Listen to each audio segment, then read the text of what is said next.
We have officially lost count of how many days of fall camp in we are. 13, 14, 15, who knows? 16 days to kick off against Georgia Tech, man. It is getting real. The palpable feeling in the building of dudes, coaches, ready to kick that ball off and get things started for this 2026 season. No doubt. I think Coach George Hilo was already in game mode. Yeah, he wasn't giving up a lot today at all. But yeah.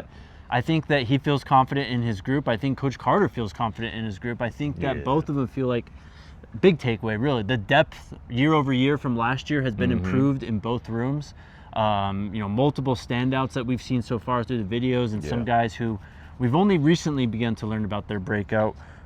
Who do you want to start with here, Scotty, on the defensive line? Well, you kind of alluded to it. Coach Hilo kind of asked to not be asked about specific players. And I think part of the reason is, obviously they're dealing with a couple injuries, a few injuries in that room as well. But I think also part of that is that this is really a unit, more than it is a player or two, right? And he talked a lot about the depth of this room, right? And he says, we're going to play the best ones. You get what you earn in practice. And he goes, I'm a big fan of rotating guys. And he kind of mentioned like his past for that, right? He mentioned when he was, on the Michigan staff a few years ago, like a big reason why the defense was so good was because the running game on offense was so good. Like they were fresh, like they weren't, offense wasn't given 3 and outs and they have to, go back out on the field quickly. So this is going to be, I think, a large rotation of guys. Toby and Nene said, like, the gap from who Hilo thinks is the top guy in the room and the bottom guy in the room, like, it's pretty thin. Like, they feel like they have, like, waves of dudes, like 4 to 8 guys who, like, they are, they trust to be out there in certain situations, man. Going more to the interior, we obviously talked to Coach Carter as well. I told y'all last week that Tyler Moore was a name to keep an eye on. I asked Coach Pun about Tyler Moore today, and he said, oh, you mean the get-off king? The guy with the best get-off on the team? And he said they kind of play a game like get-off. Whoever has, like, the best get-off that day, like, they get a point. And he is the get-off king, and he talked about his leverage. Like, he always preaches his leverage. Like, Tyler Moore, he might be listed at, I don't know, maybe 5'10", like, and that might be a little generous. But this is somebody who uses their height, or maybe lack thereof, to their advantage, getting up underneath offensive linemen. And like Coach Carter said, like, when you got 6'3", 6'4" dudes playing the offensive line, Tyler Moore is never going to be higher than them. He is always going to have the leverage advantage. And he said his get off, his leverage, his coachability, like Tyler Moore is going to be, I think, a real player and contributor on the interior to defensive line. And that's on the heels of last week, a couple of defensive players telling me that, like, yeah, that's the dude. And we know what it's like with him. And I think also, too, Santana Hopper said that, like, he came back from the summer like a different person, and he's really impressed him. So Tyler Moore, the hype is real. 100%, man. We just haven't talked enough about this guy, I think, this offseason, but he's impressing everyone, it sounds like, in that defensive line room. I'd imagine he's probably on that 2 deep. Me too. At this point right now, especially given still the lack of clarity on Ezra Christensen. I mean, it's crazy that we thought we were going to get an answer at the end of last week. Still really no news on that front. Again, we're 16 days away from game time, and you're without one of your best players, if not your best overall defensive lineman.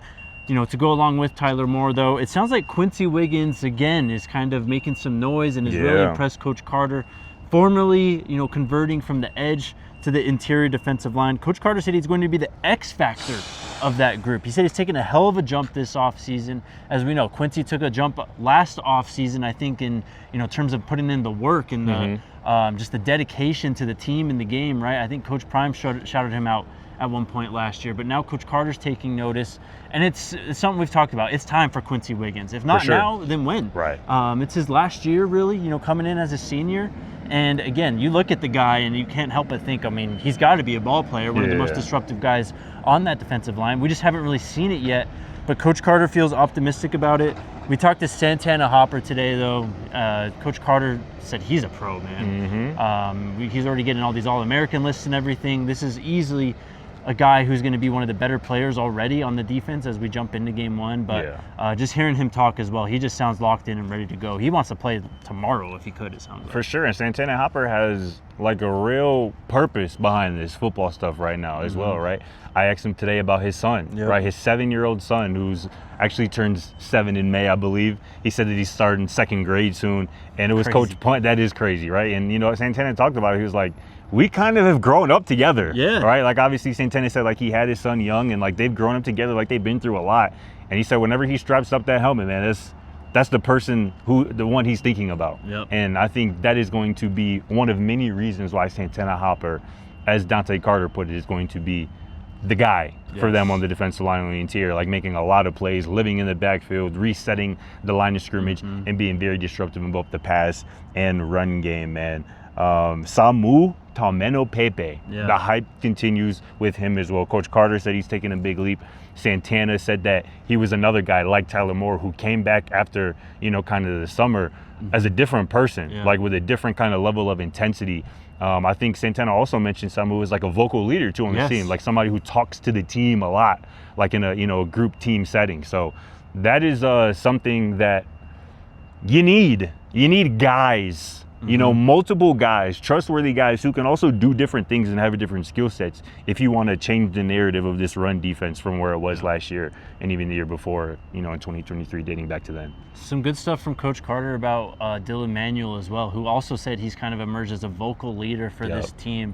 Go check out the interview. It should be on our page shortly from Dylan Manuel from Media Day, but he was awesome. We played it on the show the other day. And, you kind of asked him about, balancing that stuff. He's vocal on social media. Right. He sees all the noise, right? But I think he does a fantastic job of kind of letting that exist in a space of its own while taking care of his business here. Definitely seems like one of the more mature players. Definitely. To go back to Santana real quick, though, Santana Hopper, I thought he gave one of the best insights for the go-go offense that we've heard so far. Agreed. From a player. He says on the go-go about what stands out in practice, just the double teams. Those things are insane. Most offenses I've played against, they touch you and they want to move up to the backer.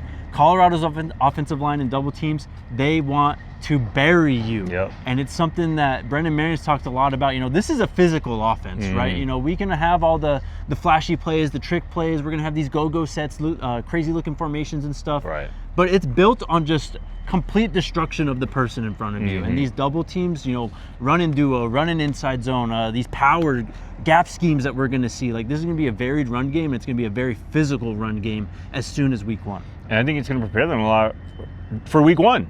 And what Georgia Tech is going to want to do with a physical running style, running the ball, like some people like to say, 50-plus times in that week one matchup. And, like you said, Santana Hopper called those double teams in this go-go offense insane. And that is a large kind of difference from typically how we see in a lot of zone schemes running, college football in particular, where these linemen are trying to get up to the second level. Yeah, it's sometimes just a brush pass. 100%. Like, you take a shoulder and you're focused on the linebacker truly. And we've heard Brendan Marion say, like, take care of the first level.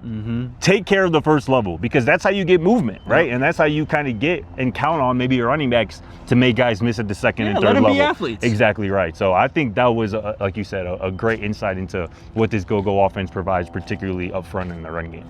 Just starting the third week of camp here. We will be back tomorrow, Thursday. Be back on Thursday and Friday as well. We'll see you then.